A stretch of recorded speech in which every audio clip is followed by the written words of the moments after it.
كل سنة بتعدي بيجي الوقت ده، يوم الفالنتاين،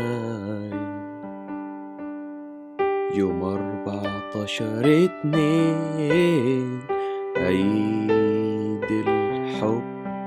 الناس بتتقسم نصين، في ناس حبيبة وناس حكي كأس نجلو. يوم الفالنتاين،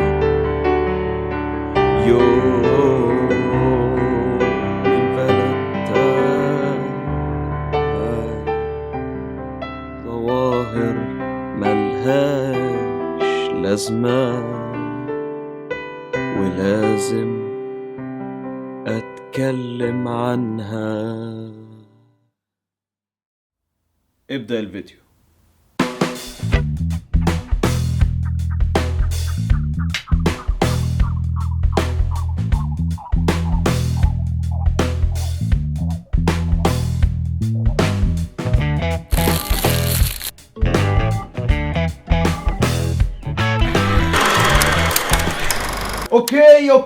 اوكي كله جاهز، كله واخد وضعية المستكانيوس.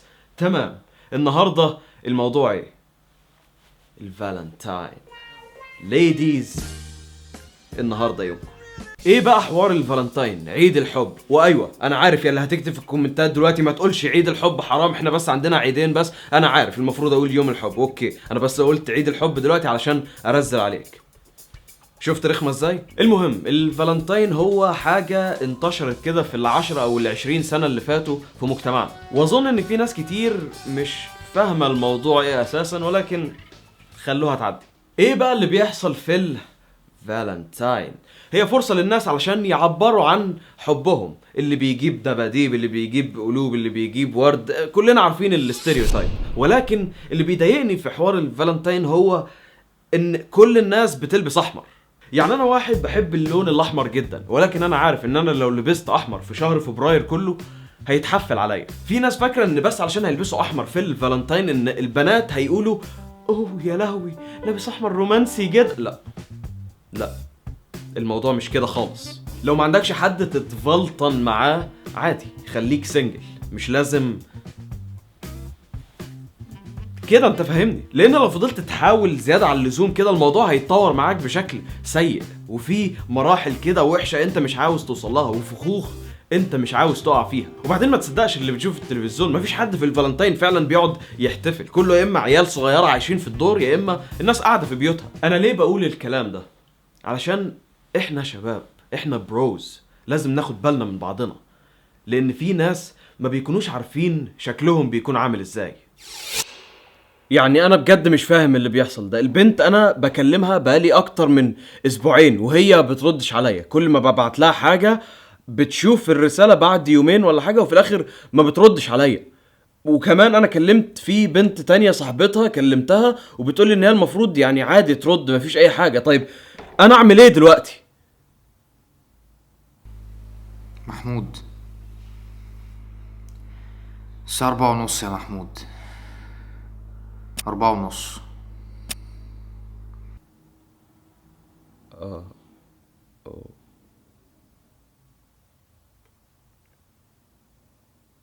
طب هل انت فاكر ان البنت التانية قالت لي كده علشان شغل نفسانة حريم بينهم وبين بعضهم وانا في الامان يعني، ولا ايه رايك؟ بقولك ايه، كفاية بجد. المفروض اقوم اروح الشغل بعد شوية. سلام. حازم، اوكي، فهمت انا قصدي ايه. ولكن على فكره ده مش معناه ان البنات ما بيغلطوش وهم ما لهمش دور في اللي بيحصل ده، لا، البنات ليهم اكبر دور في تكوين الشريحه دي من الشباب، لان البنات هم اللي بيرموهم في المكان المظلم اللي مفيش حد عاوز يروحه، الفريند زون.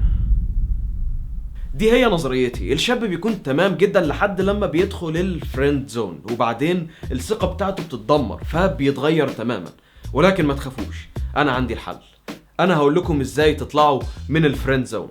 اول حاجة لازم تعملها هو انك تبص لنفسك في المراية وتركز وتعرف ان كل اصحابك واهلك بيقولوا عليك ان انت لازم تسترجل شوية. لو انت خايف من الفريند زون اطلع منها او ما تدخلهاش اساسا. حاول تشوف الاوقات اللي انت بتكون فيها suspicious كده وتصرفاتك غريبة، واعرف ان انت لازم تتعدل.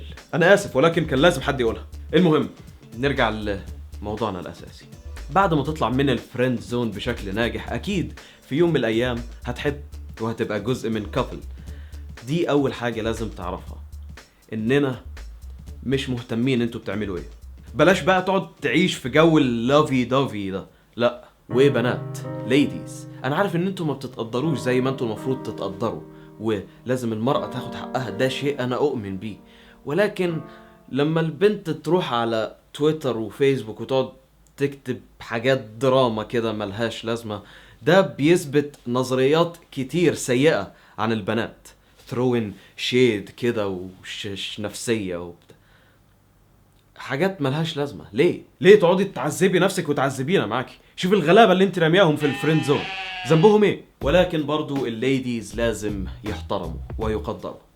على قد ما انا مش مقتنع بالفالنتاينز داي ده وشايف ان هو حاجة غبية، اعملوا اللي انتوا عاوزينه. اللي عاوز يحب يحب، اللي عاوز يتخرفن يتخرفن، انا لا اكترث. ورسالة لكل الاهل اللي بيقعدوا يشتموا في الشباب وعيد حب ايه وهبل ايه والحاجات اللي عمالة تطلع علينا. طيب ما عيد الاب والام برضو دول حاجات طلعوا مرة واحدة، فنلغي دول كمان ولا ايه؟ وبس كده، دي كل حاجة عندي للفيديو ده. بصراحة انا شايف ان مفيش حاجة تانية تتقال، الموضوع اتحرق. ولكن خلوني اقول لكم، ما توصلوش لمرحلة الحب الزيادة عن اللزوم ولا مرحلة الخرفنة، وراعوا شعور السنجل اللي حواليكم. عندي ليكم سؤال، هل عيد الحب حرام ولا حلال؟ لا بهزر، مش عاوزين نبدأ حرب في الكومنتات. السؤال هو ايه اكتر حاجة بتضايقك في السوشيال ميديا في وقت زي ده؟ قولوا لي اجاباتكم في الكومنتات بتاعت الفيديو ده اوب الحرب بدأت من دلوقتي. اوكي، ما تنسوش تعملوا شير للفيديو. شكر خاص لحازم، هتلاقوا قناته في الوصف او الديسكريبشن بتاع الفيديو، روحوا اعملوا له اشتراك، وما تنسوش تعملوا لايك على الفيديو، علشان اول لما تعملوا لايك على الفيديو دي الحاجة الوحيدة اللي هتخليكم بره الفريند زون. محدش عاوز يروح الفريند زون. ولو انت تتفرج على الفيديو ومش مشترك في القناة، اشترك في القناة. انا محمود اسماعيل واشوفكم ان شاء الله في الفيديو الجاي.